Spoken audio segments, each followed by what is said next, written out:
Então, muito bem-vindos, né? Todas e todos. Vejo pessoas aqui que não falavam há muito tempo, a Márcia, tantos outros, né? O Persson bateu o recorde, né? De tanto tempo que eu não via. E eu tento ajudar, tal como a maioria aqui, a manter vivo o SEV, né? O SEV é uma iniciativa colegiada, né? Então, que às vezes passa por algumas dificuldades, mas se mantém firme aí. Então, no dia de hoje, fui informado que é o Nelson, a Bianca e eu começaríamos essa rodada de intervenção, precedido pelo Laércio, se ele conseguir falar. Tá? Se ele não conseguir falar, a gente vai dar a precedência à Bianca, né? E depois o Nelson e eu, e aí o Lamartine entra no jogo. É que o Persson entrou aí e levou a data muito para trás, na década de 80, e eu queria voltar um pouco mais, porque meu primeiro contato com o mestre Lamartine foi em 69. Desde então, ele é meu orientador. Eu escrevi uma carta para o diretor do Boletim Técnico Informativo, em 1969, sobre capoeira, e ele me respondeu, e nós nunca mais paramos de trabalhar juntos. É E verdade. atual, né? A gente passou pelo diagnóstico, pelo Atlas, e atualmente já a gente está em pelo menos três projetos, que é o Conselho Editorial da Revista do Conselho Federal, o grupo dos Selafisques, que começou a conversar durante o Covid e não parou mais, e o SEV, que ele sempre é o nosso mestre e sempre vai dando os caminhos. E eu tinha preparado uma provocação, porque ele me contou uma história. Como a gente conversou há 50 anos sobre capoeira, ele organizou uma reunião com os mestres de capoeira pioneiríssima. E aí, quando foi começar a reunião, desconvidaram. É uma história bem interessante, que quando ele for fazer a rodada para as respostas, ele É, explica melhor essa. Ele arranjou passagem para todos os mestres, levou todo mundo da Bahia, e na hora de começar a reunião, eu acho que foi porque ele tinha escrito o livro Capoeira Sem Mestre, e o pessoal achava que ia perder o emprego.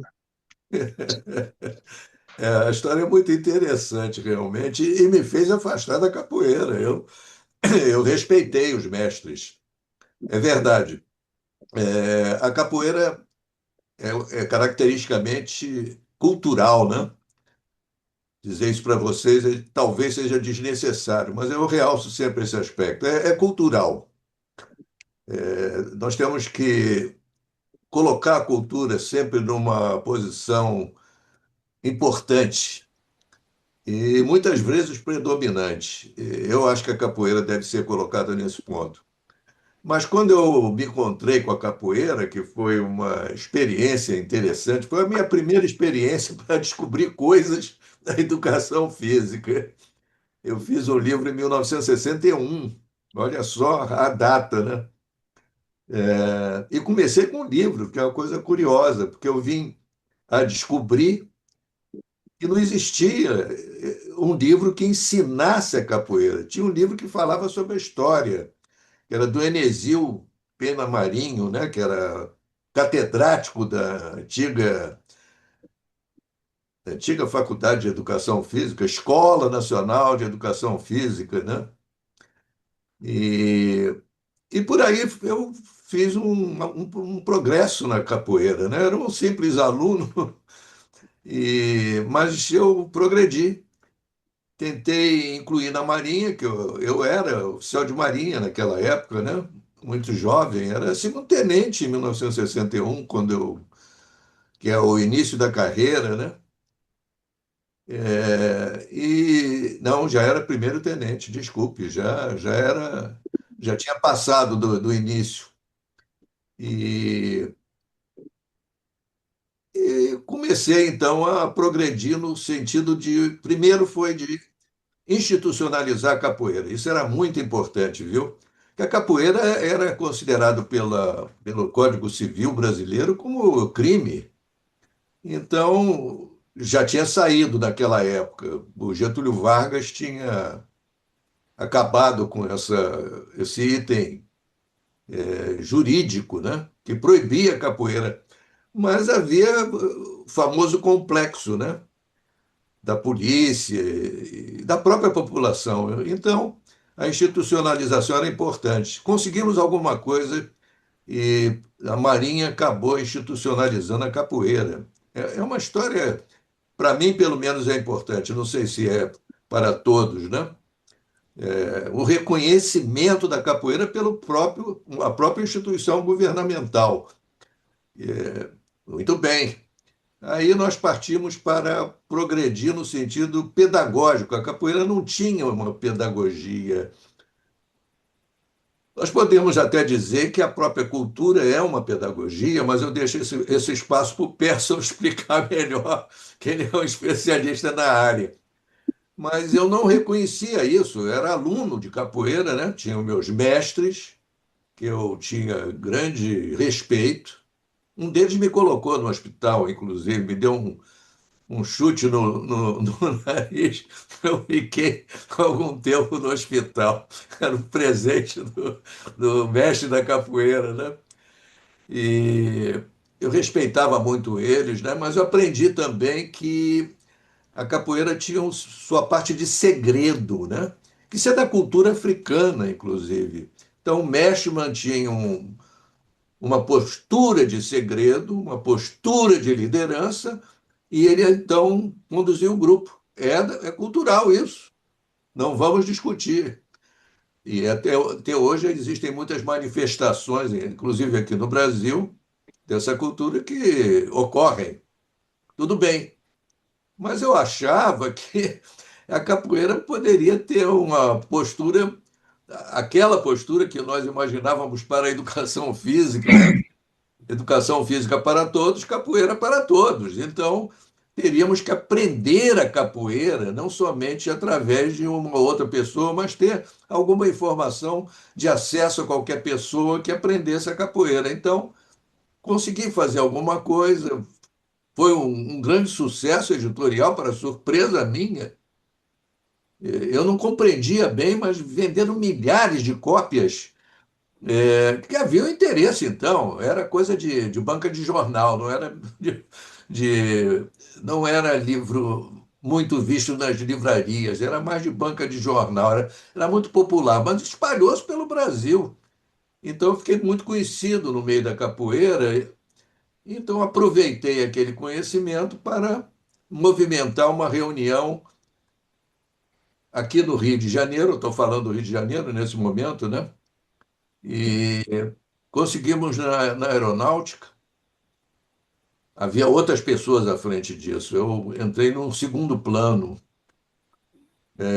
que trabalharam bem junto ao Ministério da Aeronáutica e trouxe os capoeiras da Bahia, inclusive, alguns de São Paulo, que já havia uma certa penetração, e aqui do Rio. E estamos lá no Campo dos Afonsos, que é o lugar, é uma base da aeronáutica aqui no Rio de Janeiro. Logo no primeiro dia eu vi que o pessoal não olhava para mim com uma cara de muita satisfação, não.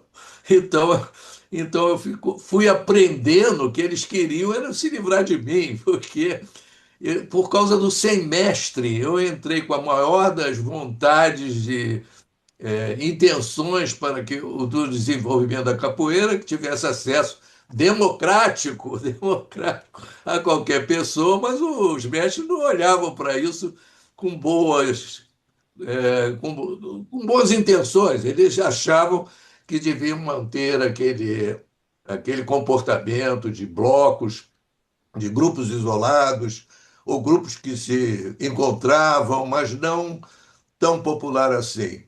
É, aí eu tive que me afastar da capoeira. Aí eu vi que não dava, não.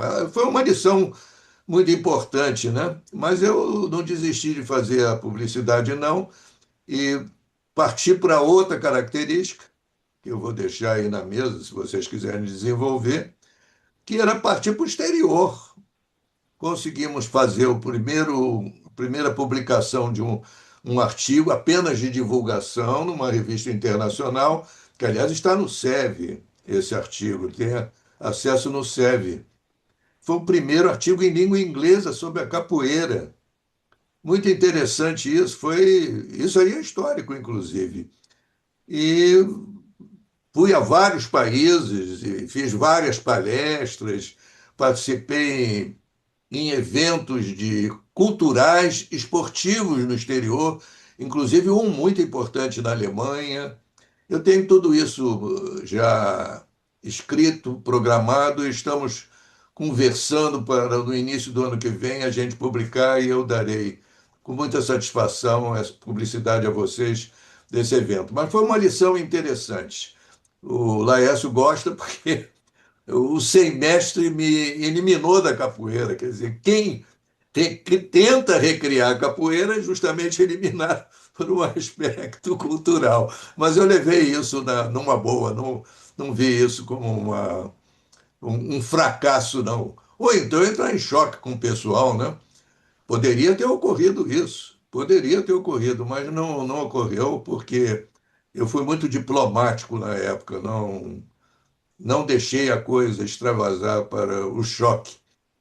Mas todos aqueles que me procuravam, eu passava a informação, e o Laércio foi um deles que apareceu. Eu coordenava uma revista, né, a partir do Ministério da Educação, aí já não era mais da vida militar, o boletim, que era uma inovação, Boletim Técnico Informativo. Tinha um nome que já existia lá no Ministério, né? E publicava só artigos novos e autores novos. Autores novos. Que não havia isso. A educação física no Brasil nesses anos 60, já que nós estamos aí começando nesses anos, eu acho muito interessante isso, era um período que era um pouco fechado o conhecimento nos, nas pessoas que estavam nas universidades, que já não eram muitas, né? Já no final dos anos 60 não, já havia muitas faculdades. Não havia certo bloqueio do conhecimento. Então,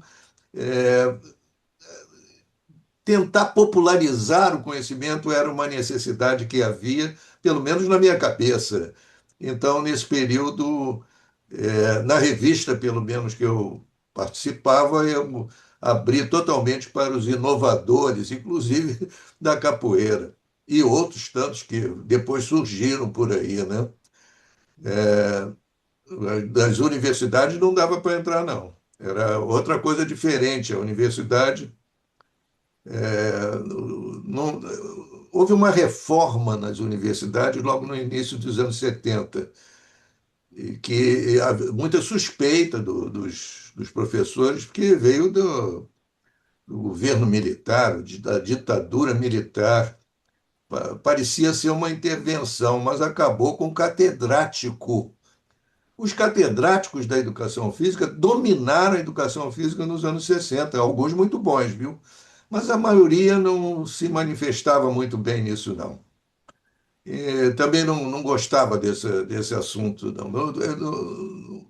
Não entrava numa perspectiva de pessoas mais jovens que queriam se desenvolver. Mas com o término dos catedráticos, então as universidades assumiram a postura que até hoje estão. Não houve mudança da reforma. Pelo menos essa reforma não foi para É, criar é.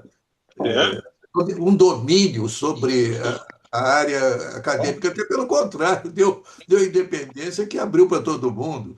Um dos cursos que abriram com essas facilidades da reforma, reforma universitária, se eu não me engano, era o título, foi a própria educação física, de maneira que foi muito interessante isso. Bom, eu fico por aqui nessa entrada aí do jogo, né?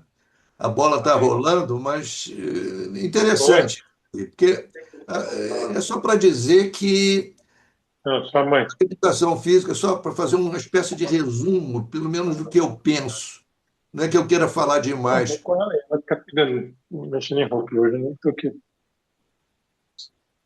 Eu não ouvi direito a voz Não, de quem não, falou. eu tomei a liberdade, se vocês me permitem, quando houver um som fora da programação, mutar a pessoa, longe de querer ser indelicado, né? Mas excelente, Lamartine. Bom, eu passaria aí, Laércio, eu passaria a bola, só para dar uma. Ô, Paulo, eu não sei se você vi que você levantou a mão, mas se me permite, vamos fazer uma primeira rodada rápida das pessoas preliminarmente convidados, né? E, e aí, certamente, a gente vai abrir, já tem um comentário aqui. É, 24 horas, né, será muito pouco para discutir com o Lamartine os assuntos. Mas, Bianca, a bola está com você. Mestre, primeiro é uma honra estar aqui, né, na sua live de comemoração dos seus 90 anos, junto com todas essas pessoas que fazem parte da sua vida. Eu faço parte da sua vida também, tenho a honra de dizer isso. E o senhor estava falando sobre a internacionalização na sua fala, né? E algo muito vivo na sua vida é o como o senhor é internacional, né? Tudo que o senhor faz é para o mundo todo, com muita gente, de várias línguas, e participa desde sempre de movimentos e leva as pessoas para esse movimento. Então, eu sou fruto do seu movimento, né? Eu estou aqui na Academia Olímpica Internacional e foi o senhor que me mandou pela primeira vez para cá, em 2015. Então, e quando a gente chega aqui, tudo aqui tem o seu perfume de vida, né? São alunos antigos que falam: Olha, você é do Rio, então, professora Martini, manda foto. Até mandei para o senhor essa semana, né? Uma foto de uma aluna, o senhor participou da banca dela daqui, né? Da Turquia. Os funcionários, os professores da academia, né? Academia Olímpica Internacional. Então, eu queria fazer uma pergunta para o senhor, né? Porque provavelmente o senhor tem, são acho que 14 anos, né, de relação com essa instituição que é a Academia Olímpica Internacional, não só como professor, mas também encaminhando brasileiros para representar o Brasil. Então, queria que o senhor pudesse contar um pouquinho para a gente como é que isso começou, como é que isso cresceu, né, e o propósito desse movimento na sua vida, da internacionalização. Eu posso falar muito sobre esse assunto, sim, a bola pode rolar. E o Bramante também tem bastante experiência nisso, e o Nelson Todd, que é também da banca, da nossa banca hoje, né? A Bianca tem razão. Desde a década de 60, eu sou muito vinculado à internacionalização. Note bem, já havia uma internacionalização antes, né? A FIEP, né? Federação Internacional de Educação Física, teve muita influência no Brasil. Eu diria até que a educação física organizada no Brasil nasceu com iniciativas da FIEP. E a FIEP, no seu início, e não era uma coisa só do Brasil, eu reputo de muita importância essa informação que nós vamos começar, que a Bianca puxou. A FIEP tinha um desenvolvimento internacional muito grande, se espalhava por todos os continentes, né? Era importante. Mas tinha influência de conhecimento do norte da Europa, que a educação física estava muito vinculada aos entendimentos do norte da Europa.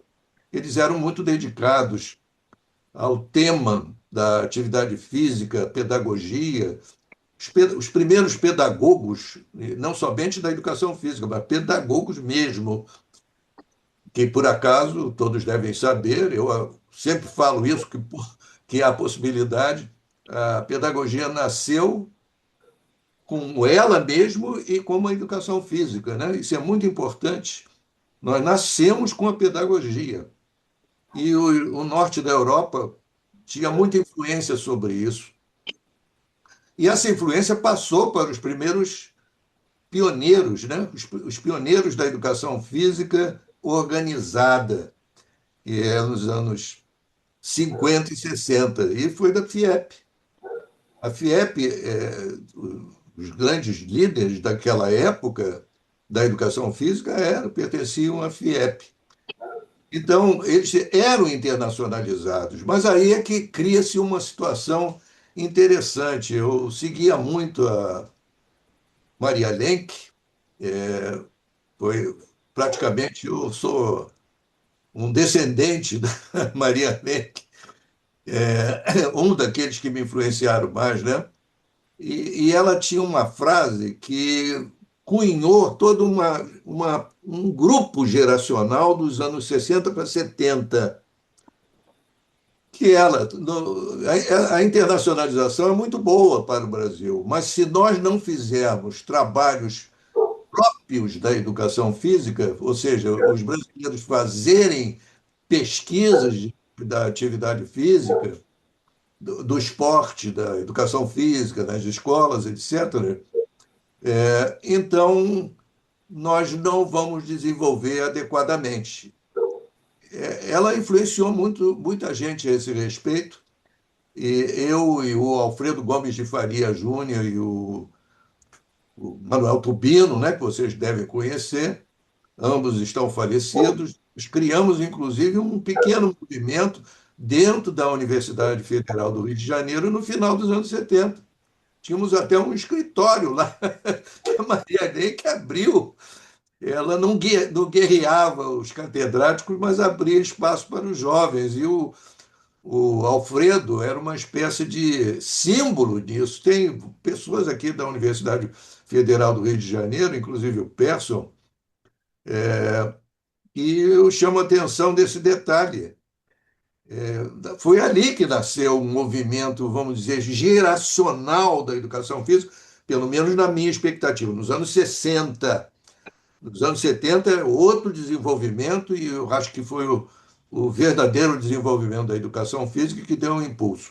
Mas continuando, então, como eu seguia outra pessoa, que era o Jair Jordão Ramos, além da Maria Lenk, Jair Jordão Ramos via educação física sobre a história e a cultura. Isso me atraiu muito, me atraiu demais. Eu, inclusive, seguia essa ideia que não era exatamente a dominante naquela época, não. Não era. Mas eu era muito favorável a esse aspecto cultural. E ele estava praticamente sozinho, mas ele era da escola francesa. Ele era militar, já era reformado, né? Ele era da vida civil, já era um senhor idoso quando eu o conheci. E fui muito influenciado. E ele se dava muito bem com a Maria Lenk. E ele fazia parte do pessoal do grupo da FIEP.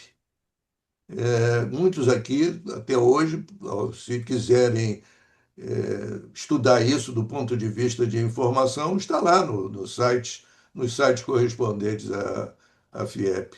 E é bom lembrar disso, que ali era a nascença. Então, recapitulando, ali era o lugar da nascença, mas seguia um movimento internacional. Nada contra. Até hoje nós temos tendências aqui no Brasil nesse sentido. Mas não era o ideal. O ideal era o que a Maria Lenk falava e o Jair Jordão Ramos falava também. O curioso é que a própria FIEP, ainda nos anos 60, mais no final, eu acompanhava, eu não pertencia à FIEP. O Tubino é que se vinculou mais à FIEP, mas eu e o Alfredo não. Nós preferíamos ir para fora do país, né? E também depois o Tubino começou a diversificar, mas ele colocou um pé dentro da FIEP e ficou por aí, até assumir a presidência décadas depois, né? Interessante isso, no sentido de que o que nós estávamos fazendo ali naquele momento, né? E para onde ia isso? Nós tínhamos que criar situações novas, ela é inovação, Bianca, e também o Nelson Toddy, né, a inovação, que sempre falamos. E a internacionalização, nós produzimos exemplos. Fomos todos para fora. Eu me liguei ao acordo Brasil-Alemanha. O Tubino foi para a Bélgica, já dentro de universidade, e o Alfredo também para a Inglaterra. E depois o Tubino criou uma faculdade aqui perto do Rio de Janeiro, em Volta Redonda, e lá ele reuniu várias pessoas nesse sentido. Até eu mandei o link de hoje aqui da nossa reunião para o Pavel, que seria uma honra tê-lo aqui. Tem poucas pessoas que sobreviveram a isso. Eu sou um deles. Esse grupo, então, conseguiu entrar na década de 70 já dentro desse espírito novo, dentro de uma faculdade nova, por iniciativa de jovens. Mas voltando então ao assunto da FIEP, não houve uma crise, nem houve uma revolução, não houve necessidade disso. Que os próprios componentes da FIEP começaram a evoluir, no sentido. Não vai precisar do dinheiro, então? Não, hoje não. Talvez amanhã. Eu queria botar isso aqui no computador, mas não botei. Cadê o negócio aqui? Continuando, então, não sei se vocês estão ouvindo, há vozes estranhas na profundidade das telas dos computadores. Tem que botar. O aspecto internacional é inevitável, Bianca, é o que traz o desenvolvimento. E não é somente na educação física, é em todas as áreas. Então, nós temos que partir para a internacionalização devido à troca. A troca. Isso é que foi instituído nos anos 60 e eu acho que foi uma boa colaboração que eu fiz, mas estava associado a outras pessoas, como já citei. O Alfredo realmente era um líder, eu segui o Alfredo. E o Tubino chegou um pouco mais tarde, ele chegou no final dos anos 60. E, então, eu e o Tubino seguimos muito o Alfredo. Depois nós fomos nos separando devido ao desenvolvimento dentro das universidades, né? E o próprio conhecimento. Então, cada um foi no seu destino. Mas nunca abandonamos as características do desenvolvimento internacionalizado e nacionalizado do ponto de vista da geração do conhecimento, ou seja, publicações em português, publicações com características brasileiras, mas conhecimento gerado no exterior e gerado no Brasil, de preferência com a associação. Isso é muito importante, que nos anos 70 isso ficou bem caracterizado, e até dentro do ideal, pelo Salafisky, criado pelo nosso líder já da medicina, né? Já temos que falar também na medicina, que naquela época havia militares, havia médicos e havia os educadores físicos, né? Esses três grupos. O domínio dos anos 70, dos anos 50, ainda era dos militares com os médicos. Nos anos mais adiante, eu marco o ano de 1968, não somente pela internacionalização, quer dizer, que nós estávamos tentando fazer, mas também da separação bem caracterizada da educação física como autônoma. Porque a Maria Lenk achava que isso era importante não somente da autonomia do pesquisador, do gestor da educação física como autônomo dentro da sua própria área de conhecimento, que deveria ser instituído, com todo respeito aos demais, colaborando, não é nada revolucionário, é só um sentido colaborativo. Porque antes disso, quando ainda o pessoal da FIEP era, vamos dizer, os líderes, né?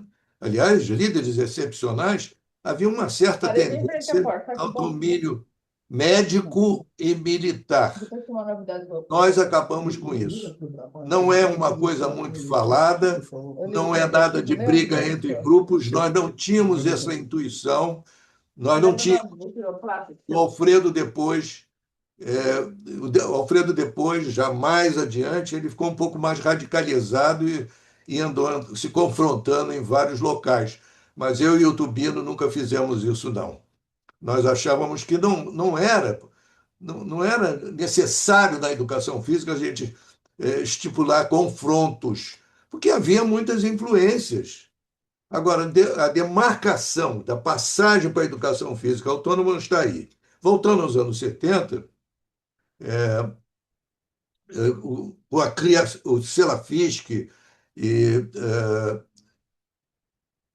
o Colégio Brasileiro de Ciência do Esporte, as faculdades de educação física, o Acordo Brasil-Alemanha, que trouxe uma grande quantidade de PhDs para o Brasil e influenciaram as universidades e aquela geração que estava ainda no início, os mais jovens.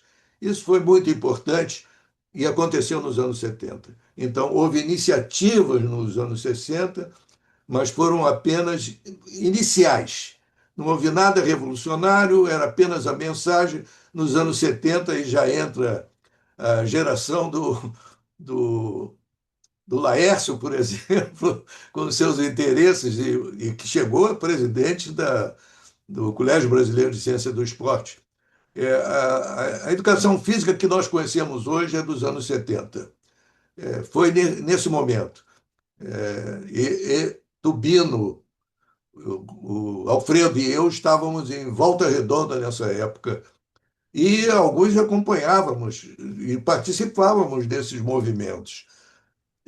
Eu fiquei mais enclausurado mesmo em Volta Redonda porque eu achava que eu estava indo para a área civil. Eu comecei numa universidade dando aula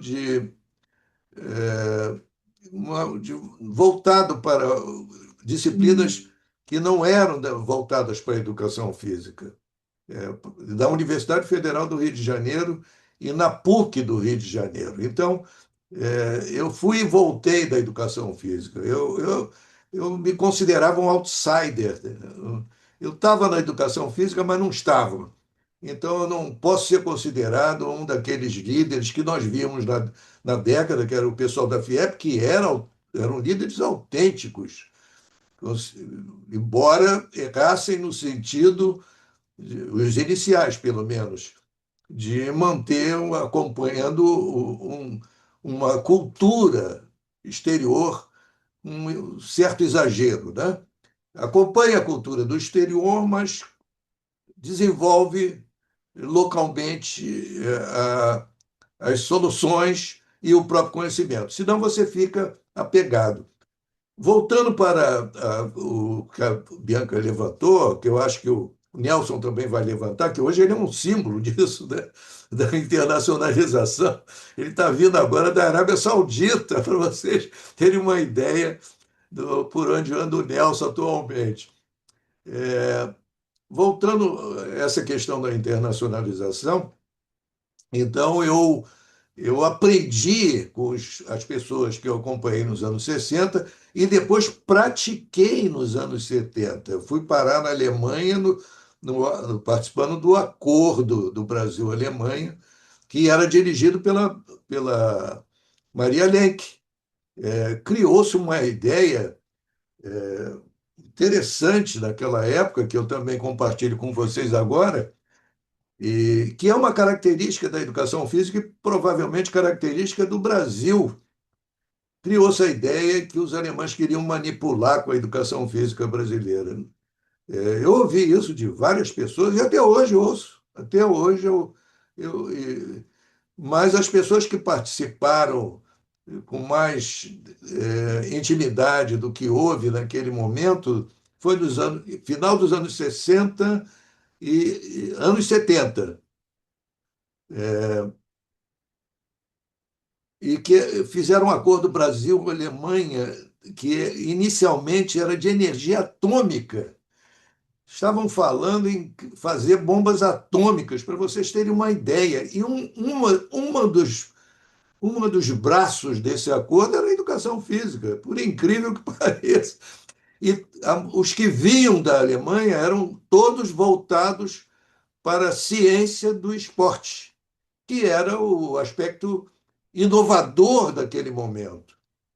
Eu participei como assistente, eu sou testemunha apenas, né? E depois tentei ser criativo nessa área também com a minha produção. Eu compartilhei disso. Então, a ciência do esporte era o movimento da educação física naquele momento, e nos anos 70 é que se implantou no Brasil e criou a situação que nós vemos hoje. Mas totalmente autônomo. Tanto o Sela Físico foi um exemplo de autonomia, e o Colégio Brasileiro de Ciência do Esporte também. E os laboratórios também, que houve também uma certa tendência a achar que os laboratórios iam fazer pesquisas para dar apoio a interesses de melhores resultados internacionais do esporte a partir do Brasil. Pode ter havido essa intenção, porque, com governos autoritários, qualquer intenção violenta são necessariamente recordadas, né? Porque tem um grande fundo de verdade. Nós estamos assistindo isso agora através do movimento do Mr. Trump. Mas então havia essa, essa desconfiança, né?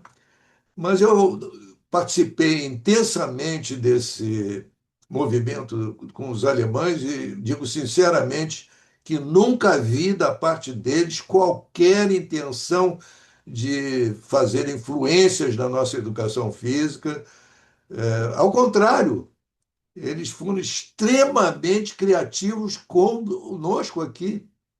O Dickert, Dickert é um produto do Jürgen Dickert, que foi professor visitante em Santa Maria, nos anos 70 e 80, teve um grande destaque na educação física brasileira, e o Dickert foi para lá. Eu conheci o Dickert da Alemanha. O Dickert é o criador do movimento Esporte para Todos e foi o primeiro professor de educação física que levantou o tema da atividade física ser relacionada ao meio ambiente. Imagine vocês, de 1971 a 72, quer dizer, o sujeito estava décadas na frente de todos nós, e foi um cara excepcional. E muita gente achava que ele era de esquerda, porque o discurso dele era de esquerda, não era o discurso de direita, né? Mas ele não se incomodava com isso, não estava nem aí, né? Não tinha nenhuma forma de preocupação. Eles eram de uma geração de alemães que tinham sofrido ditaduras, de tudo que é situação, então esse pessoal era muito trabalhado, e eu me honrei e aprendi muita coisa com essa gente, inclusive com o Jürgen Dickert. E preciso sempre chamar a atenção dessas pessoas. Agora, notem bem, os alemães chegaram aqui, ciência do esporte e internacionalização, que eles estavam fazendo a mesma coisa na Europa, a mesma coisa. E nos anos 60, eu já fazia isso conjuntamente com o Alfredo e o Dubino. E outros tantos que naquela época apareciam, desapareciam, sumiam, voltavam. Mas o que nós fixamos mesmo e ficamos décadas trabalhando nesse sentido fomos nós. Eu acho que eu sou o único sobrevivente desse grupo. Então eu tenho muita honra em estar falando para vocês agora, que provavelmente é uma conversa necessária para nós primeiro sentirmos o que está acontecendo na educação física hoje. Isso é que interessa. Segundo lugar, inovação. Terceiro lugar, o que a internacionalização trouxe para nós de benefícios e que nos ensinou. Então, isso aí volta que a Bianca trouxe. Nos anos 90, eu me vinculei muito a Academia Olímpica Internacional. Eu me considero hoje um produto da Academia Olímpica, né? Porque lá é que eu vi a vantagem da troca internacional. Porque a Academia Olímpica tem profissionais, professores, né, de várias atividades, não somente da educação física e esporte, aparecem outros, de outras áreas, mas a maioria é vinculada ao esporte, sim. E, muito bem. E lá nós vimos, um ambiente era de trocas, de trocas. Então o desenvolvimento era muito mais fácil e muito mais reconhecido do que daqueles que estavam voltados só para uma determinada nacionalidade. Inclusive os russos diziam isso. Olha só, o pessoal do Irã dizia isso, porque os alunos eram de vários países do mundo. Ali era um ideal do reconhecimento humano. Então, eu sempre me lembrava do esforço que nós fizemos nos anos 60, do ponto de vista de criar uma educação física internacionalizada. Ali eu encontrei essa educação física internacionalizada. Então, eu me fixei. Dentro da minha família criou-se, inclusive, uma ideia que eu ia para a Grécia e não ia voltar mais. Com essa ideia, porque eu ia, eu ia ficar na Grécia, eu não ia voltar mais, porque eu fiquei lá 10 anos e depois mais 4 participando, e ainda abri as portas para muita gente que foi lá. Então, nós todos somos de uma geração, não mais eu, não, não sou mais dessa geração, mas a geração atual já foi criada no ideal da internacionalização. Então, eu gosto muito de falar nesse assunto, desculpe se eu estou me alongando, mas eu acho que é uma dimensão que falta à educação física brasileira completar o seu trajeto. Ainda são poucos aqueles que se dedicam a isso. Tudo que está sendo feito hoje para a educação física tem a sua necessidade, não há dúvida disso. Nós temos que recriar tudo, inclusive o esporte, inclusive a educação física da escola, que está péssima, né? A gente vê isso pela reação dos nossos profissionais, mas temos que pensar, qual é para onde nós estamos indo? A internacionalização ensina muita coisa a esse respeito. Que se dá certo no Irã ou na Rússia, eu estou citando esses dois exemplos que naquela época foram meus alunos e meus colegas docentes na, na, na Grécia. Então, são países interessantes, inclusive os alunos russos eram ótimos, e os iranianos também. Eu até tenho um certo receio quando eu vejo noticiário internacional com acusações aos iranianos, parecem selvagens. Eu não vi assim, não. Os alunos eram ótimos. Aliás, os alunos eram ótimos de vários países. Então, dentro da educação física, nós nos encontramos como entes humanos. Então, isso me faz lembrar o pouco que nós fizemos nesse sentido, mas com algum significado até hoje, e que serve uma lição para todos nós. Primeiro, nos anos 60, sinalizamos para os anos 70, que de fato criou-se. A internacionalização ficou muito mais clara, né? E mais aceita, porque veio a fase das universidades, os cursos de educação física, né? Mestrado e doutorado, a partir da USP, da UFMG e da Universidade Federal do Rio de Janeiro. Eram três. A partir desse momento, então, é que nós começamos a ver um outro mundo da educação física que é o dominante atualmente. É o das faculdades de educação física, né? Que nem sempre se adaptam àquilo que nós falamos. Mas na questão internacional, não. Todas privilegiam o internacionalismo, e muito acertadamente. É uma troca que é necessário para o desenvolvimento do conhecimento. Do conhecimento. Isso é muito importante. Da gestão, muitas vezes, isso não funciona perfeitamente. Mas isso aí é tema para outra discussão que eu gostaria de ficar por aqui, que pode ser que tenha muito mais outras coisas a comentar. Sim, Ótimo, Bramante? excelente, Lamartine. É o dia, a nossa conversa aqui é de celebração, não é? O Márcio Turini fez uma observação sobre a capoeira, enfatizada pelo Laércio, e eu creio que eu estava na faculdade quando, durante uma semana, o professor Enesil Marinho esteve lá conosco e ele falava sobre essa possibilidade da capoeira a vir a tornar-se um método de educação física, né? E e é importante também que o Laércio está aqui enriquecendo ainda mais a nossa conversa, postando algumas referências do SEV. Isso é muito importante. Bom, eu passo a palavra então ao Nelson, por favor, Nelson, para conversar um pouquinho aí conosco, com o professor Lamartine. Obrigado, Bramante. Agradecer aí ao espaço, a possibilidade de estar aqui celebrando a vida do Lamartine, né? É um privilégio estar aqui com todos vocês. Eu queria fazer também menção, né? O Lamartine nunca foi meu professor. Essa é uma curiosidade interessante. Lamartine foi quase professor de todos, fura-bolo, mata-piolho, como a gente brinca, né? Mas meu professor ele nunca foi. Mas mesmo assim, eu fiz questão de botar essa foto aqui atrás, porque eu acho que ela representa muito do que a Bianca comentou, né? O Lamartine, em alguma medida, é uma pessoa onipresente, né?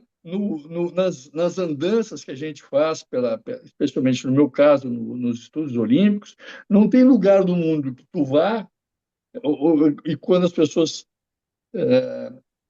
ficam sabendo que tu é brasileiro, as pessoas perguntam, o professor da Costa, o professor Lamartine.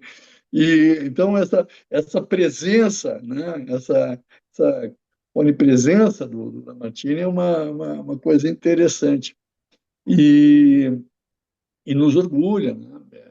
Que bacana que ao longo de uma trajetória tão longa, né, as pessoas possam se referir sempre positivamente a esse grande homem.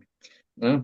Mas a minha trajetória nos Estudos Olímpicos se deve muito ao Lamartine, mas não só a ele. Né? Nós temos aqui também a honra de ter a companhia do Betão, né? O professor Alberto Reppold foi um outro artífice, digamos assim, da minha trajetória nos Estudos Olímpicos, ao qual também sou muito grato, eu não poderia deixar de fazer menção a ele também. Então, Betão, meu abraço aqui, te vendo também na tela, aí no screen, no dia de hoje. Bem, o Otávio mencionou certa vez que o professor Lamartine é um projetor de carreira. Eu até na leitura do Laudatio, né, no dia do honoris causa do Lamartine, eu mencionei essa frase do Otávio de certa forma, embora ele não tenha sido meu professor, essa ideia de projetor de carreira funcionou comigo em alguma medida também, porque não foram poucas oportunidades ou que vieram dele, ou que tiveram apoio dele de uma maneira ou outra. Né? E isso, acho que o Turini, o Cristiano Belém, a Bianca, né? O próprio Betão, nós, o Otávio, que representamos a área de estudos olímpicos aqui, acho que todos reconhecem, né, essa característica dele.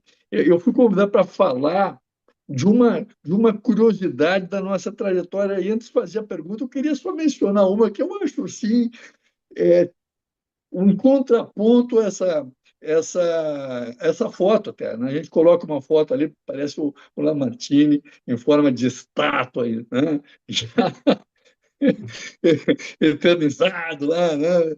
Bem, mas tem o Lamartine, gente boa, né? O Lamartine também, gente comum, que eu não queria deixar de mencionar. Né? O Lamartine, lá daquele café do Leblon, que eu ainda não tive o privilégio de frequentar, mas já tive outras oportunidades, de um almoço, de uma janta, né? Da curiosidade de saber que o Lamartine, por exemplo, quando numa dessas relações internacionais com a Espanha, né, o Lamartine organizou um evento Brasil-Espanha, sempre nessa generosidade de espraiar a oportunidade para todo mundo, estava eu lá representando a PUC. E lá pelas tantas surgiu a ideia de a gente fazer uma pequena homenagem durante o evento ao Lamartine, comprar um presente para ele. Eu não tinha a mínima ideia, mas o que o grande Lamartine gosta? O que a gente poderia comprar que fosse alguma coisa que, né, agradasse ao Lamartine? Então, eu não tinha a mínima ideia por onde buscar essa informação, de forma a não estragar a surpresa. Então, cheguei até a Dona Carmen. Não sei como, porque eu não conhecia ela até então, e alguém me deu o telefone da Dona Carmen. E liguei para a Dona Carmen e perguntei: olha, Dona Carmen, a senhora poderia me ajudar? Nós estamos aqui querendo fazer homenagem para o Lamartine e a gente não tem ideia do que comprar para ele de presente. Aí a Dona Carmen me disse que o Lamartine gostava de musicais da Broadway. E isso para mim foi um choque, não negativamente, mas uma coisa absolutamente inesperada, né? E assim foi. Então, saímos para comprar um DVD, na época ainda, né? De um filme da Broadway para presentear o Lamartine. É uma curiosidade que revela, né, que por trás de toda essa trajetória profissional única, extraordinária no país e no mundo, tem um cara comum, como a gente, né? Uma pessoa que tem gostos comuns, como a gente também, e no caso dele, eu queria trazer esse lado humano, né, do Lamartine, o Lamartine do cafezinho, o Lamartine de um bom almoço, de uma boa prosa, e do cara que gosta de musicais da Broadway. Essa era uma das questões que eu queria compartilhar com vocês. Teriam muitas outras histórias, mas obviamente aqui tem gente que conhece o Lamartine muito mais tempo que eu e tem muito mais histórias para lembrar nesse momento. Então vai a pergunta que coube a mim pensar e elaborar para aqui. Lamartine, a primeira vez que eu fui à Academia Olímpica Nacional, estou falando de 1999, né? A Bianca, por exemplo, não era nem nascida ainda, né? E agora está indo lá toda hora, né? 2, 3 vezes ao ano, a Bianca vai lá como convidada. Bem, quando eu fui, eu me lembro, pô, tinha que fazer uma grande viagem, né? De avião, aquela coisa, eu vou levar alguma coisa para ler sobre estudos olímpicos. Aí eu identifiquei lá uma obra que eu achava bacana, chamada, né, Olimpismo e o Equilíbrio do Homem. Pô, sinceramente, Lamartine, que obra bacana, que texto bacana que tu escreveu. Eu gosto muito desse texto que tu escreveu. E a pergunta que eu queria fazer é porque quando eu resolvi ler o resto do livro, né, e me deparei com pessoas assim que são referências na área dos estudos olímpicos, são grandes nomes, né, e textos absolutamente ainda relevantes sobre Pierre de Coubertin, que foi o Congresso de Le Havre, centenário desse evento. Eu queria que tu falasse um pouco dessas experiências e como elas te ajudaram, então, a incorporar essa internacionalização que tu mencionou aí na resposta à Bianca. Muito obrigado. Olha, eu gosto muito desse tema, porque ele penetra em todas as áreas que eu participei. E posso dizer claramente que os líderes da educação física brasileira, todos eles têm uma experiência nesse sentido. Então, é algo que tem nos orientado bastante e é bom a gente conhecer melhor as características disso que ocorrem, né? Eu estou vendo aqui, por acaso, estou vendo nos nomes das pessoas, gente que está parecendo que eu não vejo há décadas. Então, eu estou vendo aqui o Paulo Coelho, que eu fui da banca sobre capoeira. Ele fez uma tese de doutorado em Portugal sobre capoeira. E a Ana Rosa, que é portuguesa, né? Mais adiante participou disso também. Então, o Paulo Coelho fez, inclusive, livros sobre capoeiras. Ele já pertence à segunda fase minha, quando eu fui rejeitado pelos mestres de capoeira do Brasil. Então, eu estava voltado para o exterior. E nos trouxe também a ideia de Portugal. Portugal, para nós, tanto para o Tubino como o Alfredo, para mim, era muito importante. Mas quem levou mais a sério foi o Alfredo, né? O Alfredo foi a fundo na questão portuguesa. E é gozado que ele começou com a língua inglesa na Inglaterra, passou depois para a língua francesa, na Bélgica, se eu não me engano, e depois ele caiu dos portugueses e ficou por lá. E o Alfredo não continuou brasileiro, como todos nós, mas ele soube trabalhar isso, trabalhando por cooperação. O Paulo Coelho é o contrário, ele é brasileiro que se voltou para Portugal.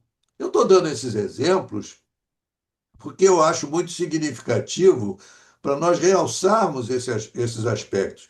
Eu poderia comentar não somente pessoas, mas atividades. Tem certas atividades que são caracteristicamente de um determinado país e que nós podemos, então, participar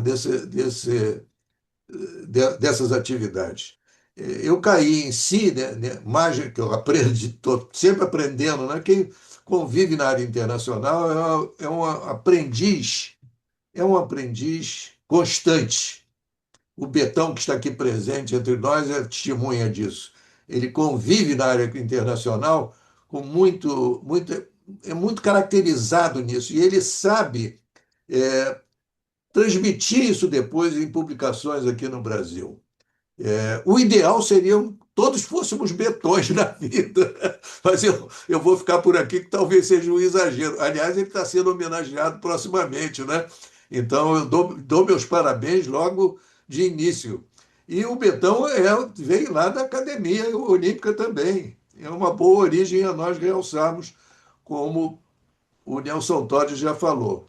Mas essa caracterização é importante porque ela é necessária para as atividades físicas. A atividade física foi descoberta originalmente, foi criada originalmente na Grécia, mas depois se manifestou no continente europeu e Espanha, França, Inglaterra, Alemanha, norte da Europa. Interessante isso. E com características próprias e que foram interessantes para o desenvolvimento. Algumas até tomaram um nexo relacionado ao nacionalismo, como na Alemanha, que é uma perversão do esporte, né, ou da atividade física. Mas existe a outra medida dela, que é mais caracterizada para o relacionamento com outras pessoas, como nós vemos hoje com o esporte de um modo geral. Mas, então, voltando ao que o Nelson falou, que ele puxou o assunto do que se pode medir dessas preferências das nossas caracterizações internacionais, eu poderia comentar aqui o dia inteiro a esse respeito, mas eu vou citar o exemplo da China, que eu e a Ana Miragaia convivemos durante quase uma década e fizemos 2 livros coletivos com os chineses. E foi proposto aos chineses algo que, para eles, naquela época, estamos falando aí de 2006, 7, 8, 9, 10, até 12, se eu não me engano, por aí. Como é que os chineses entendiam isso? Eles entendiam que podia ser uma invasão dos europeus no sentido das características culturais da China. Hum, Mas nós fomos aprendendo que eles estavam fazendo uma força muito grande para que isso não fosse verdade. Inclusive, eles estavam mandando gente para o exterior. E a razão que nós caímos nesse projeto, que foi longo, né?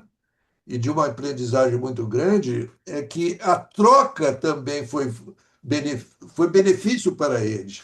Eles associaram um aspecto cultural chinês do esporte e da educação física ao Ocidente. E eu diria uma coisa interessante, se vocês me permitem. Aí é sobre tese, não é sobre. Não tenho meios de comprovar o que eu vou dizer, mas é uma característica de percepção. Eles fizeram isso em todas as fases hoje do mundo atual, principalmente em tecnologia. Eles souberam, dentro da cultura deles, importar o que vinha de fora e aperfeiçoar dentro de um sentido chinês. Isso sempre me fez lembrar o que a Maria Lenk falava. Então, são lições interessantes e deles estão dando certo. Eles hoje têm um progresso muito grande, um dos maiores do mundo, tende a ser o maior do mundo, tende a ser. Então, nós temos que ter atenção. Esses 2 livros estão disponíveis aí entre vocês. E a Ana Miragá devia estar aqui, mas ela está na França atualmente, e não pôde comparecer e está com dificuldade no computador dela. Mas ela sabe que nós estamos aqui reunidos. Então, é outra pessoa que eu citaria como também muito ligada à área internacional, à adaptação das coisas internacionais e o convívio com a internacionalização para o desenvolvimento. Quanto à questão olímpica, que é uma característica que, pelo menos na caracterização que o Nelson colocou, eu gostaria de dizer que isso não tem um significado de nós nos adaptarmos às características olímpicas de 100%. Não, nós podemos também estabelecer críticas ao que acontece no mundo olímpico. Eu me perfilo nesse sentido. O artigo que eu tenho, que é mais conhecido e mais espalhado pelo mundo, para espanto meu, inclusive, eu até fico, até às vezes, constrangido com isso. É uma crítica ao Pierre de Coubertin. Quer dizer, nós não estamos voltados para determinados conhecimentos do exterior, que significa submissão. Não é bem isso. É reconhecer o que tem de bom e de mal e conviver com isso. Isso é uma particularidade interessante, porque nos fez ver o exemplo agora da França, que não colocaram o Pierre de Coubertin numa posição, vamos dizer assim, pioneira, conhecimento pioneiro do Pierre de Coubertin como um líder no assunto, porque ele seria caracteristicamente voltado para a elite. Até certo ponto de vista, isso é verdade. Ele não queria que as mulheres participassem, por exemplo. Então, se ele não queria, a Ana Miragaia tem vários trabalhos a respeito de críticas ao Pierre de Coubertin, mas tem outros trabalhos também que ela via no Pierre de Coubertin um grande revolucionário de grandes iniciativas de desenvolvimento de esporte no mundo. Então, a gente tem que saber conviver com isso, da nossa história, a nossa história. A nossa história é de fatos que a gente pode conversar no sentido de ver o aspecto positivo disso para o desenvolvimento. Os aspectos bons, vamos chamar assim. É um pouco perigoso dizer bom e mal, mas não é isso que eu quero dizer. Mas alguma coisa que seja útil e outra coisa que seja não somente útil, pode ser até prejudicial. Então, o nosso julgamento continua presente naquilo que nós aprendemos. Então, essa foi uma das experiências que eu tive, viu, Nelson? E que eu acho que todos nós aqui deveríamos cultivar no sentido de passar para não somente uma boa educação física, mais realista e adequada aos entes humanos, como a própria humanidade. Nós deveríamos cultivar mais esses aspectos. A lição chinesa para nós foi muito importante. Eles souberam até certo ponto, eu não sei até que ponto mas mexeram muito nisso, de ir se adaptando às condições de outros países. E olha que eles foram muito maltratados pelos ocidentais no século XIX, XVIII, né? A China era o maior país do mundo no século XVI. Não sei se vocês sabem disso. Era o mais poderoso. E, no entanto, com a vida dos ocidentais, eles foram praticamente devastados. Então, eles já têm a experiência e a desconfiança do mundo ocidental, mas nem por isso deixaram de fazer um desenvolvimento adequado. algo me diz que isso é necessário para o Brasil e para a educação física brasileira. Temos que ver os defeitos que nos cercam e temos que ver as vantagens que nos cercam também e saber discutir os assuntos nesse sentido. Recentemente, eu tive uma longa discussão com um grande nome das atividades físicas no Brasil a respeito de academia.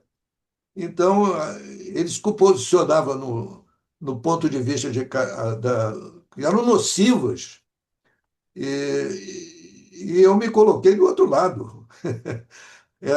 São nocivas, mas também têm os seus aspectos positivos que nós precisamos cultivar. Então, não é somente humildade da nossa parte, eu acho que é um aprendizado da nossa parte, e um aprendizado muito importante, saber lidar com esses assuntos todos, e principalmente a educação física, que ela é muito diversificada. Em saber lidar com tudo isso, para nós sabermos montar o que é que vamos fazer com a educação física e, sobretudo, entender o que tem sido a educação física no Brasil.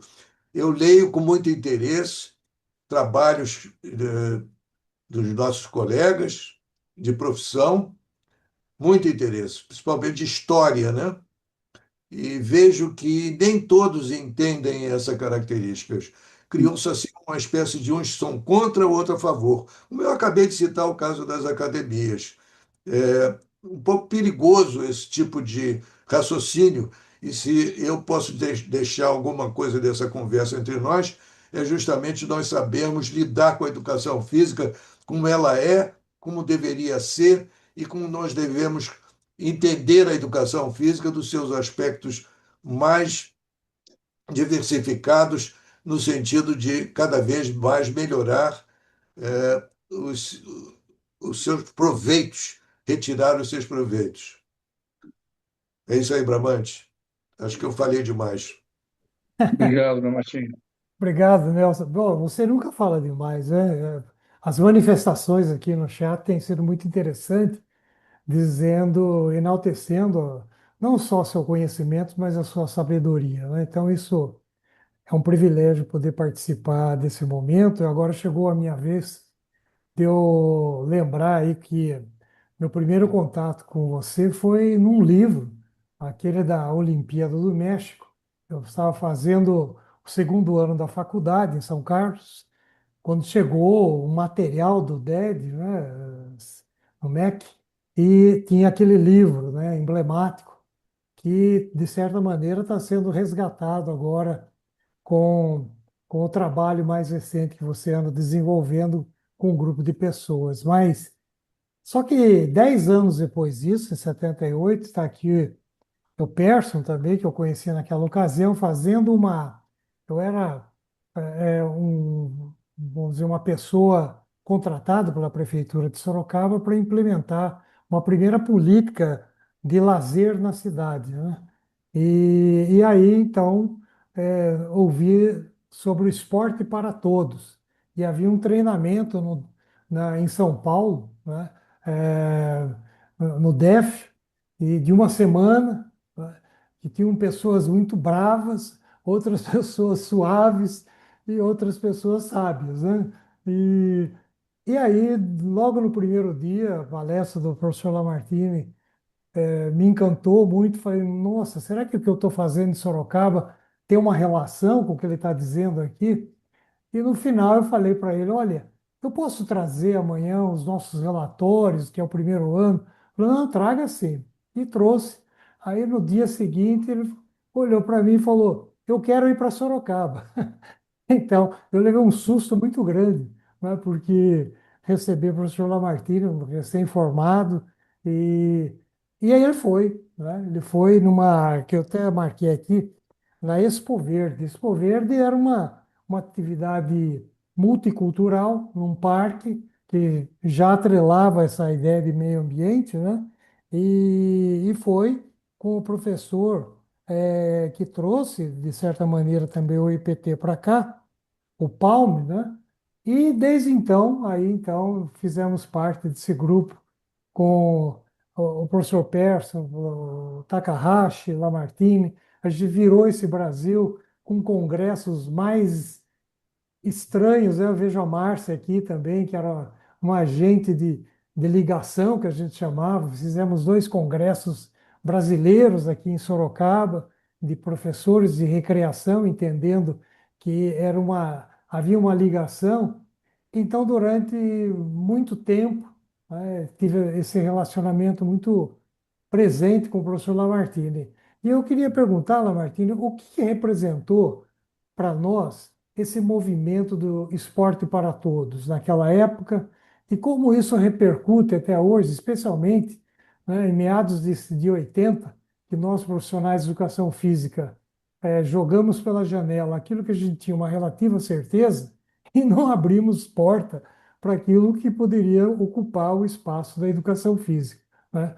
O movimento muito forte, né, que eu experimentei, especialmente na Unicamp. Mas então, o que foi isso? O que foi esse movimento, né? Naquela época, falar de ação comunitária, né? Eu lembro que era para você ir no Chile, fazer uma palestra lá, e você me indicou para fazer essa palestra, e lá fui eu falar de ação comunitária no governo do Pinochet, né? Quase que eu fui preso lá, né? Então, é, mas são experiências que você oportunizou, como aquela semana de curso avançado de marketing, no Dia Mundial do Desafio, não é? Uma semana em Frankfurt, que generosamente também fui indicado por você. Aprendi muito e fizemos aqui na Prefeitura de Sorocaba, colocando 75% da população em movimento naquele dia, não é? Então, são tantas lembranças que eu fico muito feliz de estar aqui nesse dia celebrando o seu aniversário. O que foi o EPT para você e para o nosso país, Martim? Bramante, foi uma lição de Brasil, Bramante. Eu acho que eu aprendi muito o que era o Brasil com o Esporte para Todos. E não me canso de falar isso, e Persson é outra testemunha disso, que está aqui presente entre nós, com muita honra para todos nós, né? Apareceu o Persson de repente, mas lição do Brasil. O que é isso? De repente eu comecei a ficar com medo do Esporte para Todos. Os números eram gigantescos. Tanto é que eu coordenava a campanha Esporte para Todos e comecei a acabar com números. E viajando pelo Brasil e vendo os eventos, eu vi que eram realmente grandes em toda parte. Havia uma reação enorme das populações a respeito dessas atividades.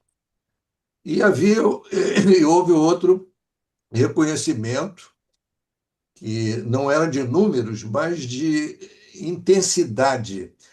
O que era o esporte para todos? Do ponto de vista central, era uma central de, de divulgação que foi instalada dentro da Rádio MEC, Rádio Ministério da Educação, aqui do Rio de Janeiro. A equipe técnica ficou trabalhando juntamente conosco, que foi também uma experiência muito interessante de comunicação. Então, o que é que fazia esse grupo? Esse grupo recebia informações do Brasil inteiro, muitas vezes por fitas, nós pedíamos fita, daquela época era comum. Essa fita que se gravava, né? Todo mundo tinha um jeito de gravar fita, era comum naquele período. E até desapareceu isso. E mandava lá para a central de divulgação e nós colocávamos isso na rede que a Rádio MEC dirigia do Brasil inteiro em determinados horários. Então, tinha 600, 800 emissoras. Quer dizer, a mensagem que vinha do interior voltava para essas pessoas. Também essa central de divulgação criou uma revista, Comunidade Esportiva, e teve também duas oportunidades de jornal que acabaram. Era muito difícil manter isso, né? Nós tínhamos patrocinadores, tínhamos governo federal e tínhamos patrocinadores. Muito bem. Então, o que é que nós aprendemos ali? É que quando no interior do Brasil as pessoas eram reconhecidas, havia muitas que se manifestavam como voluntários para procedimentos de atividade física, não eram profissionais. Havia de tudo que é gênero de pessoas. E eram eventos que se transformaram em coisas gigantescas. Então, o Brasil estava ensinando a nós quem é o país. Não éramos nós que estávamos ensinando a eles ou querendo convencer eles de fazer atividade física. Eles estavam dizendo quem eram eles. Isso, quando nós percebemos isso, isso nos calou muito profundamente, principalmente a mim. Eu mudei completamente, completamente. Quer dizer, por que que os governos, tanto estadual como alguns municipais, têm sucesso hoje? Estados, às vezes, governo federal, nunca, nem ditadura, nem governo democrático, o governo federal conseguiu fazer administração esportiva. Nenhuma coisa nem outra. São até parecidos. E todos eles sofriam daquela ideia que os projetos esportivos têm que divulgar quem faz o projeto, principalmente quando é o governo federal. Nós vemos isso hoje instalado no Brasil para tudo, não é somente, até vacina é assim. Até vacina, no papelzinho da vacina vem uma memória do governo. E todos os governos, não interessa qual seja, isso se instalou na cabeça do governante brasileiro que ele tem que promover o que faz. Tudo bem até certo ponto, não vou discutir esse assunto, não, que você tem também uma dimensão política, tudo bem. Mas não vamos exagerar, é preciso dar um espaço para a iniciativa das pessoas a criarem suas próprias soluções. Então, o fato de Sorocaba, para mim, é um exemplo disso. A revista que nós tínhamos, publicávamos Sorocabas de todo o Brasil. Isso que nos chamava atenção era do Nordeste, do Sul, do Centro. Como é que pode uma situação dessa?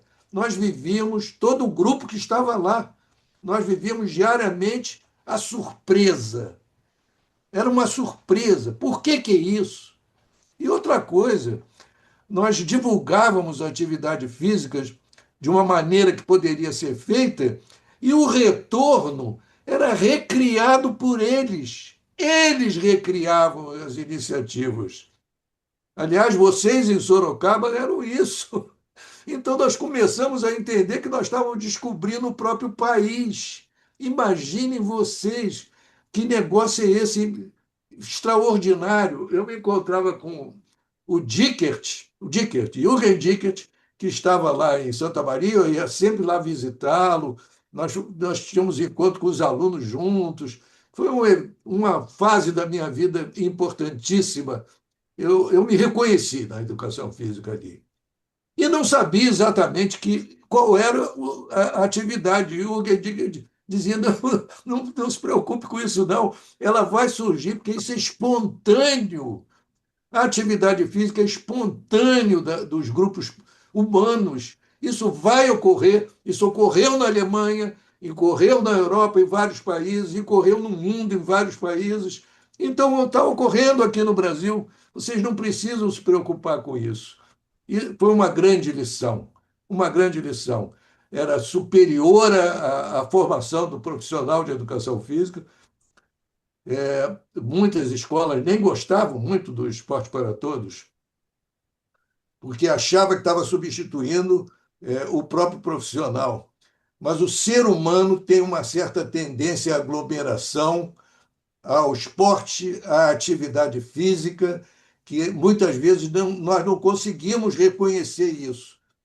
Isso, existem muitas teorias a esse respeito, eu não vou me alongar nesse assunto, mas eu gostaria de rememorar agora, na sua presença, Bramante, que você foi um exemplo disso.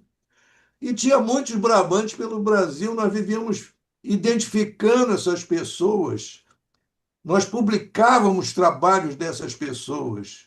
Então era bem diferente daquilo que nós vimos lá dos anos 60 e 70. Era diferente, muito diferente. Depois eu tive uma fase internacional do esporte para todos, da metade dos anos 80 em diante, e dos anos 90 todo, eu vivia pelo mundo afora, participando de eventos do Esporte para Todos, pertencia ao grupo que dirigia o Esporte para Todos do Mundo, né? A Tafisa, que ainda existe.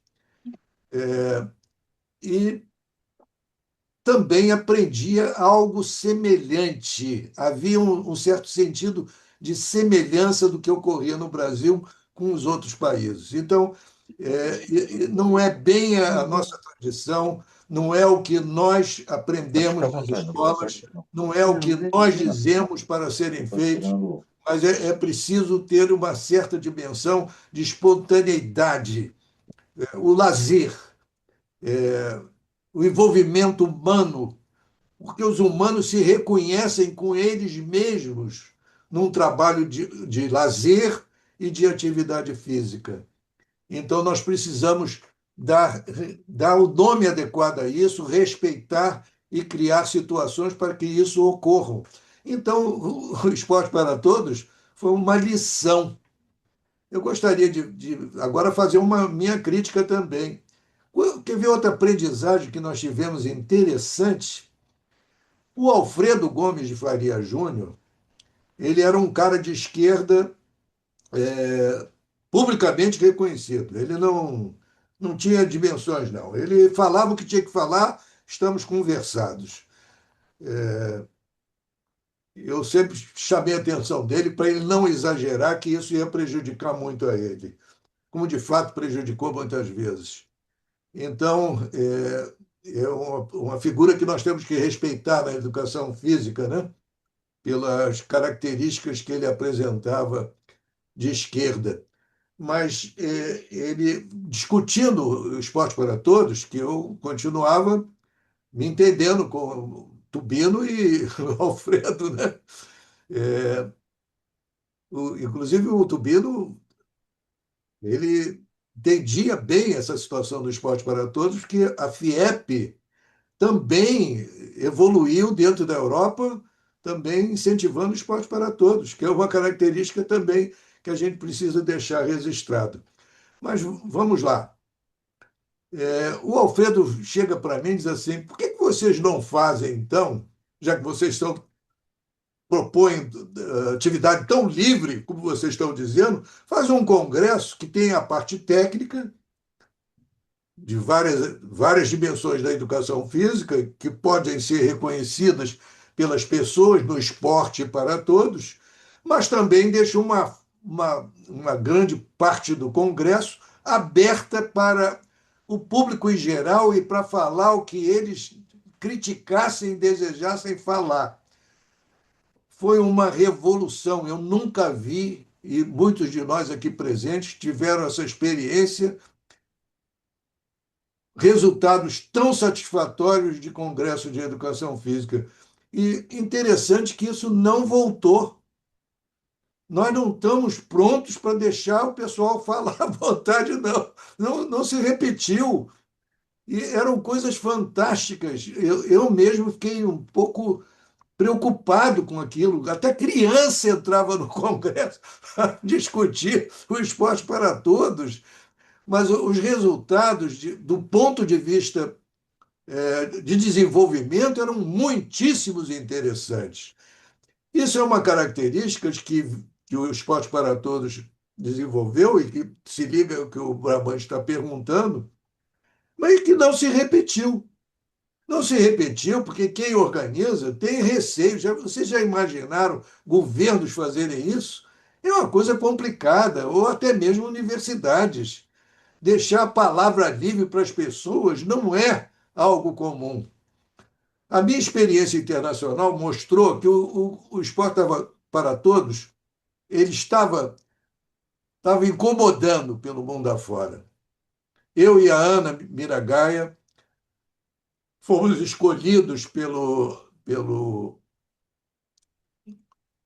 Unesco para desenvolver um estudo, um livro que depois foi publicado, o livro circulou, até recentemente está circulando, agora ele está no Google Books, vocês podem ter acesso a eles lá, a esse livro. É um livro de 36 países de esporte para todos. Então, o que é que nós aprendemos com os outros países? Não importa o regime político, tinha de tudo ali. Tinha de tudo, tinha ditadura, tinha governo democrático, tinha tudo. Tudo nós encontramos nesses 36 países. E sempre se repetia uma reação. As empresas tinham uma certa preocupação com o esporte para todos, livre demais. Os clubes não gostavam, as faculdades de educação física não gostavam, o esporte profissional detestava. Detestava.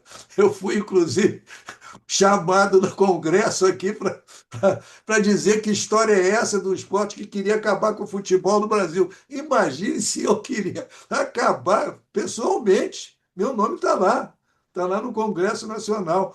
Depois nós fomos descobrir que isso era comum, espalhado pelo mundo afora. Quer dizer, o esporte, como ele é conhecido, que caracteriza a nossa profissão, ele tem uma certa dimensão de não querer ser mexido como ele é. Ele é porque é. Ele representa uma estrutura que está montada. Não vamos discutir se ele é bom ou mal, porque ele tem muitos benefícios, mas também ele não tenta se revelar mais do que isso, não. Se vem uma outra coisa qualquer que pode modificá-lo, ele não gosta. Então, quando se vê todos esses países que nós levantamos, os 36 países, nós tivemos que viajar muito para fazer esse livro. Mas é um livro interessante, de reconhecimento internacional nos 5 continentes, inclusive da América Latina. A América Latina estava muito bem posicionada nesse evento. Então, quando nós vemos hoje, ainda existe alguma coisa a respeito. O Vaticano é favorável ao esporte para todos. Quem nos representou, o Brasil, né, agora, foi o Nelson. O Nelson está aí presente, poderá dizer. O Vaticano acha que é uma solução o esporte para todos, porque ele é aberto a um certo sentido democrático, mas democrático no sentido um pouco livre demais, digamos assim. Então, isso pode comprometer as instituições estabelecidas. E, pelo menos na religião, nós encontramos alguém que suporta isso, acha isso como uma solução. Mas, do ponto de vista prático, não ocorreu, o esporte para todos foi definhando e desapareceu. Mas aqui no Brasil, a meu ver, no meu entender, e está tudo isso registrado, a característica maior do esporte para todos é que se registrou tudo. Talvez seja uma das atividades que disponha de o maior número de publicações até hoje feitas no Brasil, porque se estimulava muito localmente se fazer atividade de registro de livros, etc. Foi outra lição que nós aprendemos. Enfim, tentando resumir o que o Bramante falou, é o Brasil, é o interior, que é o Brasil. Não é somente São Paulo e Rio. A educação física, quando a gente fala nos anos 60, como eu acabei de falar há minutos atrás, nós falamos em Universidade Federal do Rio de Janeiro. Olha só, primeiro mestrado, USP, e assim por diante. Mas não, existe um grande país atrás disso, é enorme, e com pessoas que realmente podem se vincular a esse tipo de atividade e que até hoje nós não soubemos exatamente o que fazer. tive outra experiência que eu tenho que dizer agora, que me veio na cabeça, que é importantíssimo aqui, e eu até convidei a Verônica, não sei se ela está presente, eu não estou vendo o nome dela, que fez parte do grupo de organização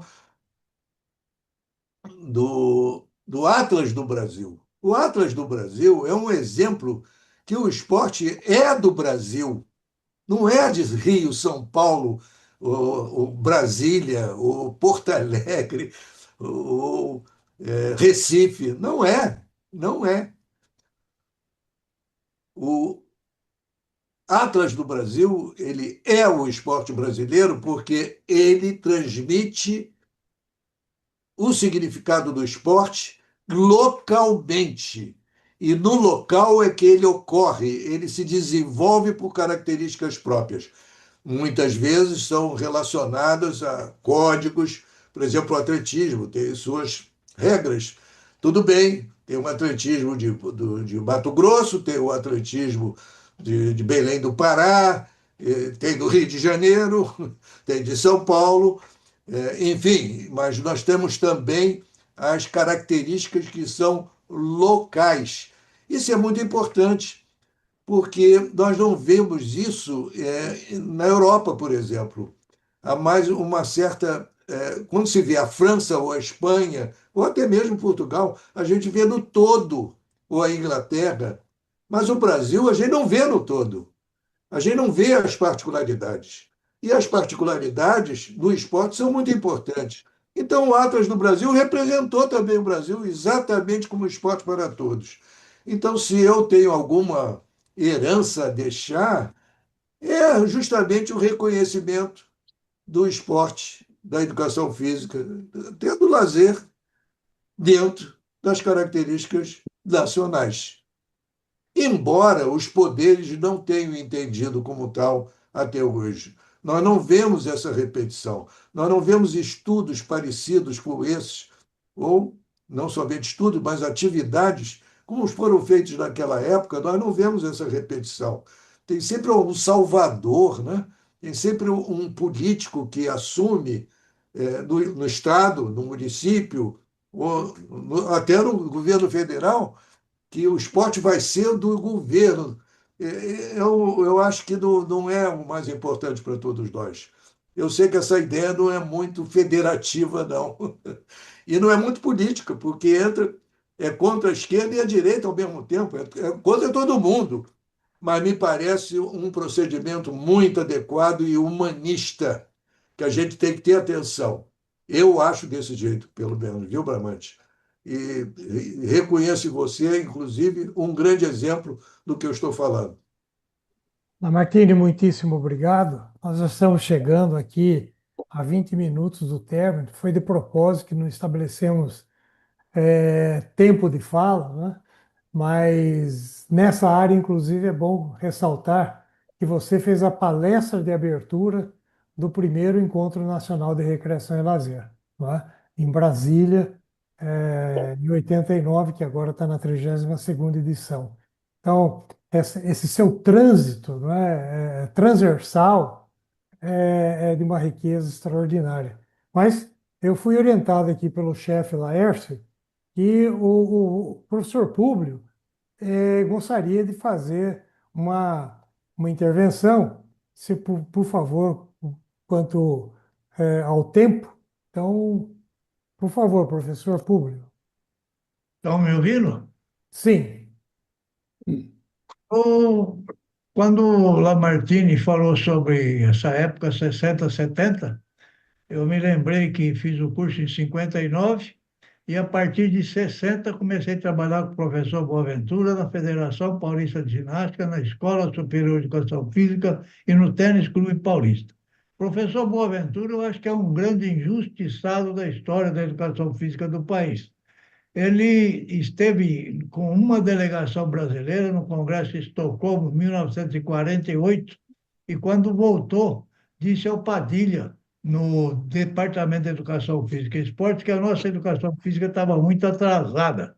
E aí o Padilha falou: o que nós vamos fazer? E eles organizaram, então, cursos internacionais de educação física a serem realizados na cidade de Santos, no mês de julho, mês de férias, convidando professores de diversos países do mundo para atualizar a nossa educação física. Eu fiz meu curso em 59, a partir de 60 comecei a participar desses cursos internacionais e praticamente duraram 20 anos. Era organizado pela Associação dos Professores de Educação Física de São Paulo e pelo Departamento de Educação Física.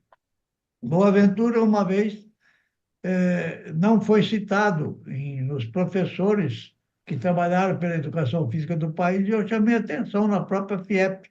Aliás, o professor Almir da FIEP me mandou uma foto da delegação brasileira que teve em Estocolmo em 48. E eu critiquei o pessoal falando, Boaventura foi um dos professores que mais fez pela educação física do Brasil, deu aula praticamente na América do Sul inteira, trouxe muitos professores para cá, inclusive o professor Augusto Listelot, que veio mais de 10 vezes ao Brasil, e ele não era citado na história. Aí falaram, não, mas ele não escreveu nenhum livro. Porque ele não escreveu nenhum livro, ele não foi citado. Mas, para mim, foi um dos maiores professores de educação física do país e colaborou muito com a nossa educação física, trazendo aqueles cursos internacionais a partir de 51, por quase 20 anos aqui dentro. Então, gostaria que vocês guardassem esse nome, nosso saudoso professor Antônio Boaventura da Silva, que acredito tenha feito muito pela nossa educação física, na época que não se falava em pesquisa e nesses trabalhos conjuntos e no governo. Muito obrigado, pessoal. Obrigado, professor Públio. Não sei se o Lamartine quer fazer alguma intervenção em relação a isso. Ou... E, Públio, eu sou um dos produtos daqueles cursos. Eu terminei a Escola de Educação Física do Exército em 1959 e o Jair Jordão Ramos eu trabalhava com ele como voluntário. Ele fez um museu da educação física na casa dele, né? Eu era voluntário e ele então me programava para ir a esses cursos. Então eu reconheço isso. Eu fui aluno desse pessoal. Eu fui aluno desse pessoal. Então é verdade. O que eu comentei aqui não é exclusivo. Eu não estou excluindo. Por exemplo, quando nós estávamos fazendo os trabalhos no final da década de 60, né? Que já nessa visão de internacionalização, mas fazer pesquisas próprias, criar uma educação física própria. Eu me lembrei que nós gostávamos muito de um trabalho publicado em 1961, era do Júlio Mazei. Júlio Mazei. Júlio Mazei, me esqueço o nome do outro autor. Teixeira. Mauro Quem? Teixeira. Mauro Teixeira. Mauro Teixeira. E até hoje, se nós examinarmos bem esse livro, nós vamos ver que eles tiveram a inspiração do que estava acontecendo. Eles mantiveram aquela tradição da educação física tradicional, que é dos professores que você citou aí daquela época, né? Mas deram um sentido da ciência. E nós, então, cultivávamos muito esse livro. E disse, poxa, esses caras eles estão percebendo como é que esse negócio vai andar proximamente. E estava certo isso. Então, essa questão de pioneirismo precisa ser citado, sim. No meu caso particular, eu não me reconheço como pioneiro. Eu sou um outsider e testemunha da história.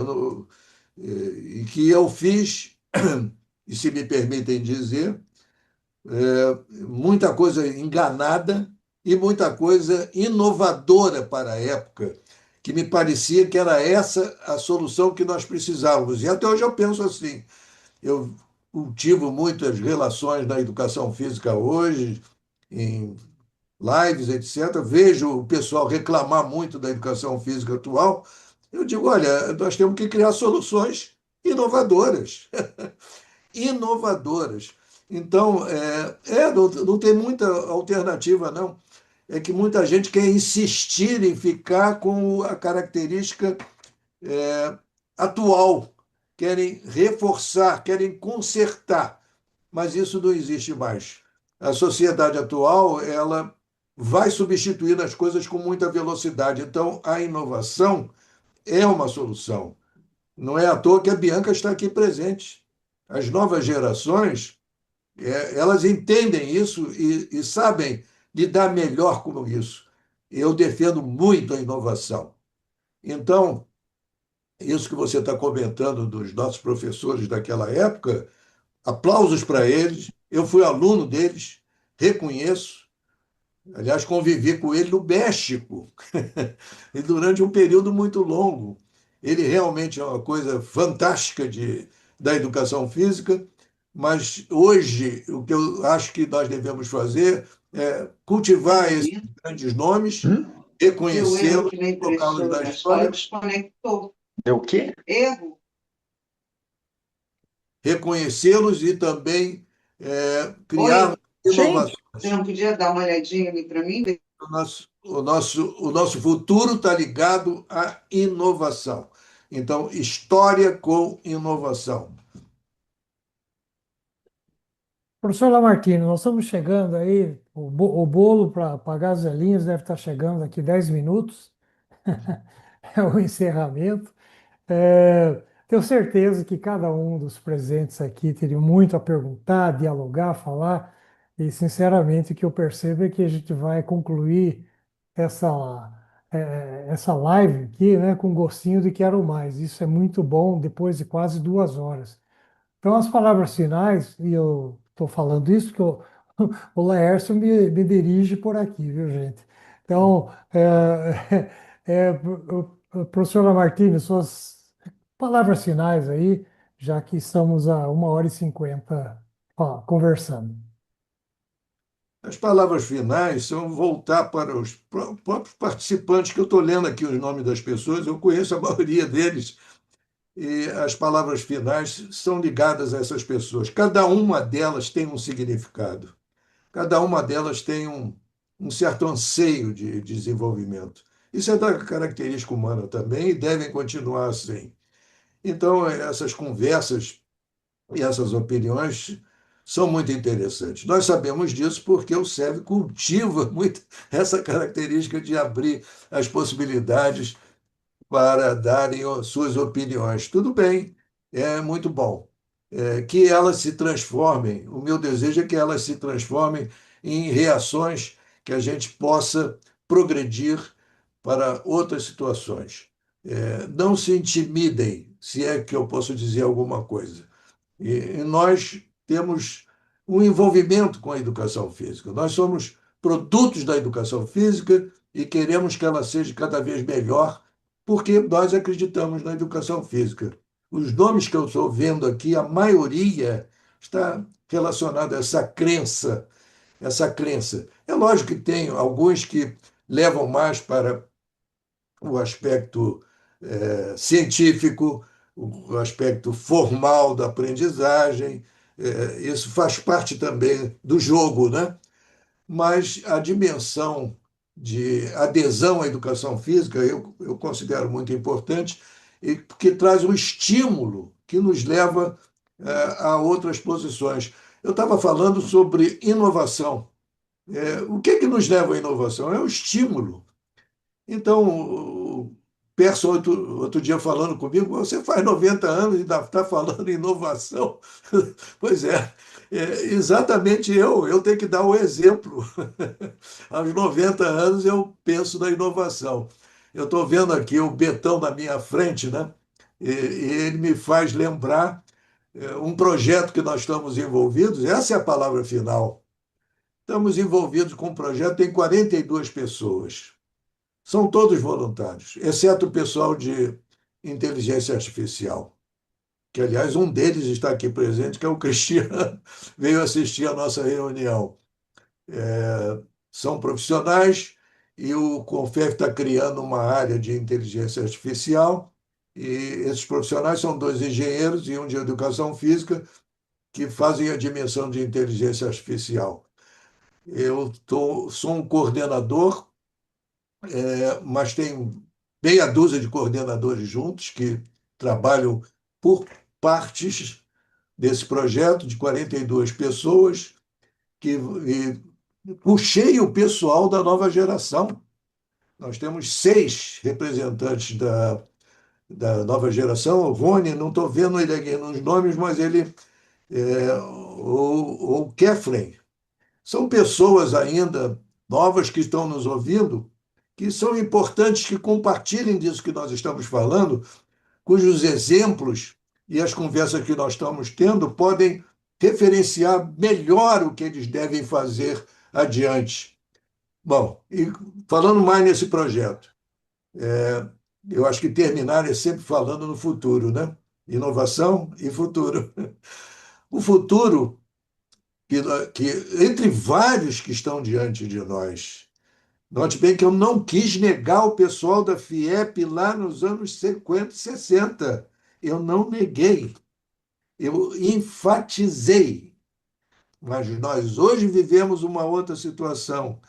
Em 60 começou a mudar, 70 mudou totalmente e deu um empuxo para o que nós somos hoje. E hoje, os desafios é que nos devem conduzir o nosso comportamento. Eu não gosto de ver o pessoal criticando a educação física nas redes que eu faço parte, inclusive do SEV. Eu apago. Eu não quero saber disso. Eu quero saber qual é a inovação que nós vamos ter adiante, qual é o desafio que nós temos que ter, o que nós vamos fazer, o que nós pretendemos fazer.